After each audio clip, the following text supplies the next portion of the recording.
একদিন তুমি এই দুনিয়ার থেকে চলে যাবা, সুখের বাড়ি গাড়ি সবকিছু রেখে একদিন এ দুনিয়ার মায়া ত্যাগ করিয়া যখন ছেড়ে চলে যাবা, যখন তুমি কবর দেশের যাত্রী হয়ে যাবা, তখন তুমি চিন্তা করবা তোমার সাথে তোমার সবকিছুই যাবে। সন্তানেরা যাবে, স্ত্রী যাবে, ছেলে মেয়ে যাবে, সবাই তোমার জন্য কাঁদছে, খুব মায়া করতেছে, চলে যাবে তোমার সঙ্গে। এই দুনিয়ার মানুষ, একটু চিন্তা করে দেখো, যখন তোমাকে কবর দেশে নেওয়া হবে খাটলাই করে, তখন তোমার স্ত্রী তোমাকে ছেড়ে দেবে, যাও দাবি ছেড়ে দিলাম।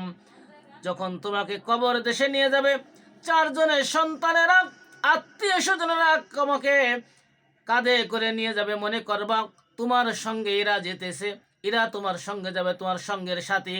কিন্তু না না না, দুইজন মানুষ যখন কবরের ভিতরে নামিয়া তোমাকে রাখতে লাগবে, তখন তুমি মনে করবা আমার খুব প্রিয় মানুষ এই দুইজন সম্ভবত আমার সঙ্গে যাবে।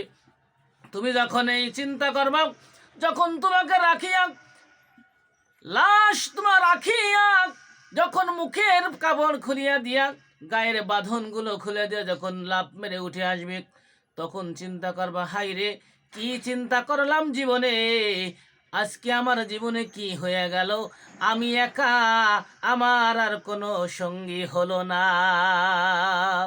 তুমি যখন কবরে যাবা, কবরে তুমি যদি একজন মোমেন খাঁটি বান্দা হয়ে থাকো, তাহলে তোমার কবরের পাশে, তোমার মাথার পাশে একজন বসে থাকবে, তোমার ডান পাশে একজন বসে থাকবে, বাম পাশে একজন বসে থাকবে, পায়ের কাছে একজন বসে থাকবে।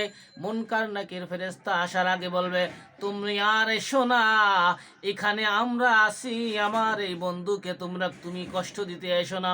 কয় তুমি কে, তোমাকে চিনি না, আমি হিসাব নেব ওনার, তুমি কে, তুমি চলে যাও। তখন বলবে, শুনো, আমি ওনার এমন বন্ধু, যে বন্ধু সকালবেলা উঠে আরামের কেতাকে হারাম করিয়া মসজিদে আসিয়া আল্লাহ পাকের কুদরতি সিজদা করত, যে নামাজ, আমি সেই নামাজ, আমিও তার বন্ধু।